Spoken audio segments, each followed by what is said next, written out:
السلام علیکم رحمۃ اللہ وبرکاتہ۔ بسم اللہ الرحمن الرحیم۔ مصر کی دفاع اب انہی کی ذمہ داری ہے اور ہرقل کی طرف دیکھنا اپنے آپ کو دھوکہ دینے والی بات ہے۔ آخر دونوں اس نتیجے پر پہنچے کہ ہرقل کو بدلتے ہوئی صورتحال کی اطلاع دیتے رہیں گے، لیکن مصر میں اپنی پالیسی اور اپنی سہولت کے مطابق لڑیں گے اور ہرقل کا کوئی حکم نہیں مانیں گے، لیکن اسے یہ احساس نہیں ہونے دیں گے کہ اس کے حکم عدولی دانستہ کی جا رہی ہے۔ اس نے کبھی باز پرست کی تو یہ جواز پیش کریں گے کہ اس کا حکم جب مصر میں پہنچا تو یہاں کی صورتحال بہت ہی بدل چکی تھی۔ یہاں یہ بتانا ضروری ہے کہ مقوقس کا اسلام کے بارے میں رویہ دوسرے غیر مسلم بادشاہوں کی طرح جارحانہ اور حقارت آمیز نہیں تھا۔ دین اسلام کے متعلق اور رسول اکرم صلی اللہ علیہ وآلہ وسلم کی رسالت کے متعلق مقوقس کا اپنا ہی ایک نظریہ تھا، جس کا ذکر پہلے اس داستان میں آ چکا ہے، یہاں مختصر ایک بار پھر پیش کیا جا رہا ہے۔ رسول اکرم صلی اللہ علیہ وآلہ وسلم نے ایک بار کسرۂ ایران، قیصر روم، ہیرا اور غسان کے بادشاہوں، عرب کے جنوبی علاقے کے حکمران اور فرما روائے مصر مقوقس کے نام پیغام بھیجے تھے، جن میں ان سب کو اسلام قبول کرنے کی دعوت دی تھی۔ قیصر ایران نے بڑی رعونت سے یہ پیغام پھاڑ کر اس کے پرزے اڑا دیے تھے اور پیغام لے جانے والے ایلچی کی بے عزتی کر کے دربار سے نکال دیا تھا۔ رسول اکرم صلی اللہ علیہ وآلہ وسلم نے فرمایا تھا کہ کسریٰ کی سلطنت کے ٹکڑے اس طرح بکھر جائیں گے اور یہ سلطنت ہمیشہ کے لیے ختم ہو جائے گی۔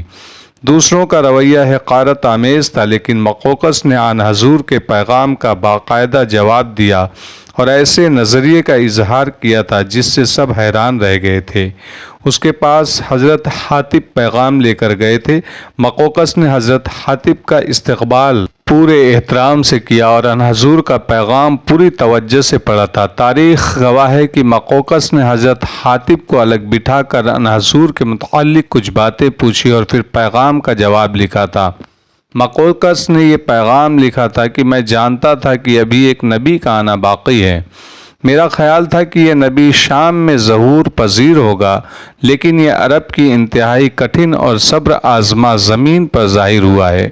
مقوقس نے اپنے پیغام میں ایسا اشارہ تک نہیں دیا کہ اسے رسالت پر اعتراض ہے، بلکہ اس نے یہ لکھا کہ وہ قبطی عیسائیوں سے اس بارے میں کچھ نہیں کہے گا۔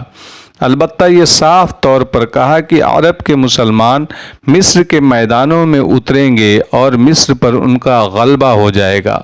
مقوقس نے یہ پیغام کے ساتھ رسول اکرم صلی اللہ علیہ وآلہ وسلم کے لیے 2 نوخیز اور خوبصورت لڑکیاں بطور تحفہ بھیجی تھی اور ایک نہایت اعلیٰ نسل کا خچر بھی بھیجا تھا۔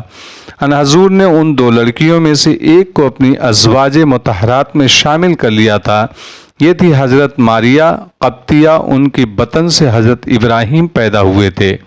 اسلام کے بارے میں ایسا قابل احترام رویہ رکھنے کا یہ مطلب ہرگز نہیں تھا کہ مقوقس پورا مصر یا اس کا کچھ حصہ مجاہدین اسلام کے حوالے کر دیتا۔ اس کے باوجود کہ اس نے خود پیشے گوئی کی تھی کہ عرب کے مسلمان مصر پر غالب آ جائیں گے، وہ عرب کے مجاہدین کا مقابلہ اپنی پوری طاقت اور تمام تر وسائل کے ساتھ کرنے کو تیار تھا اور کر بھی رہا تھا۔ اس نے اپنی فوج کو یہی ایک پیغام دیا تھا کہ اسلام کے اس سیلاب کو روکنا ہے۔ البتہ اس نے اپنے رویے میں یہ ایک نرم گوشہ رکھا ہوا تھا کہ مسلمانوں کے ساتھ صلح صفائی کرنے کی ہر ممکن کوشش کرتا تھا، لیکن ساتھ یہ کہتا تھا کہ مسلمان مصر سے نکل جائیں۔ اب اس نے مسلمانوں کی اس قدر برق رفتار اور قیامت خیز پیش قدمی اور فتوحات کا سلسلہ دیکھا اور پھر ہرقل کی نیت کا اسے پتہ چلا تو اس نے تھیوڈور اور دیگر جنرلوں سے کہہ دیا کہ اب وہ اپنی پالیسی کے مطابق لڑے گا اور جو کارروائی بہتر سمجھے گا وہی کرے گا۔ مجاہدین اسلام کی کامیابی صرف یہ نہیں تھی کہ وہ فتوحات حاصل کرتے بڑھے ہی چلے جا رہے تھے، بلکہ ان کی فتح یہ تھی کہ ان کی قیامت خیزی نے ہرقل کے شاہی نظام میں ایسا زلزلہ بپا کر دیا تھا کہ اس کا اپنا فرما روا مقوقس اور اس کے جرنیل اور اس کا مقرر کیا ہوا اسقف اعظم اس کے دشمن ہو گئے تھے۔ وہ ہرقل جو فرعون شانی تھا، اپنے گھر میں اپنی ملکہ سے ڈرنے لگا تھا۔ اس کے گھر میں ایسی صورتحال پیدا ہو گئی تھی کہ وہ نہ خود مصر جانے کا خطرہ مول لیتا تھا، نہ اپنے بیٹے قسطنطین کو کمک دے کر بھیجتا تھا۔ تاریخ آج تک حیران ہے کہ سیاہ معنوں میں مٹھی بھر مجاہدین کو ایسی کامیابیاں، اور وہ بھی اتنی بڑی جنگی طاقت کے مقابلے میں کس طرح حاصل ہوئی۔ تاریخ لکھنے والے صرف یہ لکھ گئے ہیں کہ یہ ایک معجزہ تھا، لیکن سوچنے والی بات یہ ہے کہ معجزہ بیٹھے بٹھائے تو رونما نہیں ہو جایا کرتا۔ اللہ اپنے کرم و فضل سے صرف انہیں نوازا کرتا ہے جو اپنی جان اور اپنا مال اور اپنا سب کچھ اللہ کی راہ میں قربانی کے لیے پیش کر دیا کرتے ہیں۔ یہ ایمان کی مضبوطی کی ایک دلیل تھی، اور یہ فتح دراصل اسلام کی صداقت کی فتح تھی۔ ہرقل جس انجام کو پہنچ رہا تھا اسے اللہ کی لعنت کہا جائے تو سیاہ ہوگا۔ قرآن میں کئی آیات میں آیا ہے کہ اللہ پر ایمان لانے والوں، یہ کفار جو ظلم و ستم کرتے ہیں، ان کفار کا انجام بہت ہی برا اور قابل نفرت ہوگا۔ اس کے ساتھ ہی اللہ نے یہ بھی بشارت دی ہے کہ جو مال ایمان کفار کے ان مظالم کا مقابلہ ثابت قدم رہ کر کریں گے، اللہ انہیں بہترین اور ہمیشہ رہنے والا اجر عطا کرے گا اور ظالموں سے انتقام لے گا۔ ہرقل اگر اسلام قبول نہ کرتا اور حضرت عیسیٰ کی عیسائیت کے ساتھ ہی وفادار رہتا اور اپنے دل میں بنی نوع انسان کی وہی محبت رکھتا جو حضرت عیسیٰ کے دل میں تھی اور جس کی تعلیم آپ نے عام کی تھی، تو شاید ہرقل کا انجام اتنا برا نہ ہوتا، لیکن اس نے عیسائیت کو بھی مسخ کر کے اپنا ہی ایک مذہب بنا ڈالا تھا۔ اس پر تو لعنت برسنی ہی تھی۔ مقوقس کے لیے بابلیون کے ارد گرد اور دور دور تک جو صورتحال پیدا ہو چکی تھی، اس سے اس کی نیندیں حرام ہو گئی تھی۔ اسے ہرقل کی طرف سے بھی خطرہ تھا کہ ہرقل کو پتہ چل گیا ہوگا کہ یہ لڑکی اسے قتل کرنے کے لیے بھیجی گئی تھی۔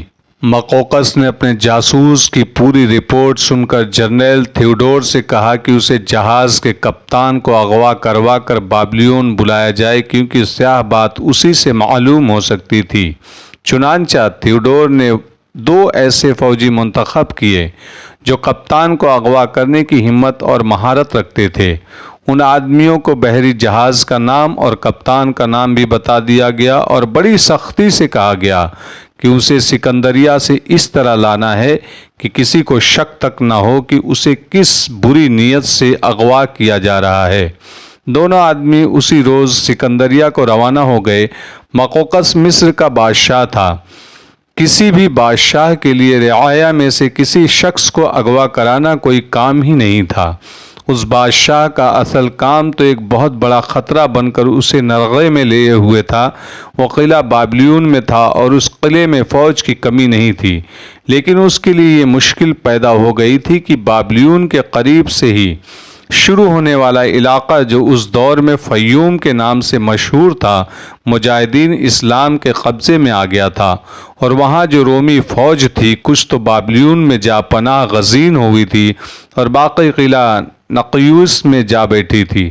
مقوقس اس آس پر تکیہ کیے ہوئے تھا کہ صوبہ فیوم کے قبطی عیسائی مسلمانوں کے خلاف اٹھ کھڑے ہوں گے اور بغاوت کریں گے۔